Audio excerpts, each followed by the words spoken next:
My name's Dave Singer with Wabash MPI Carver Incorporated, and I'd like to tell you a little bit about what we do. We are a custom press builder. We build presses for compression, transfer, vacuum molding, as well as some liquid silicone molding, as we're demonstrating here. Carver's been around for over 100 years and Wabash around 75 years. We've done a lot of different applications over that time, and we can custom design our machines to fit your particular applications. On this particular machine, it's a little liquid silicone molding machine. It's set up for short run type material with an easy clean out plunger injection head.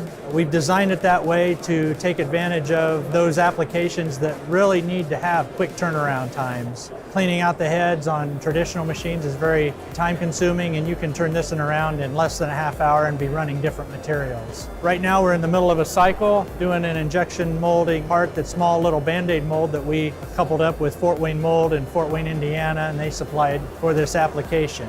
It's a 17-ton press. We utilize 10 by 10 inch platens on it, and we're doing shot sizes up to 15 cc on this particular unit. If you'd like more information about our equipment, you can visit either wabashmpi.com or carverpress.com. Thank you.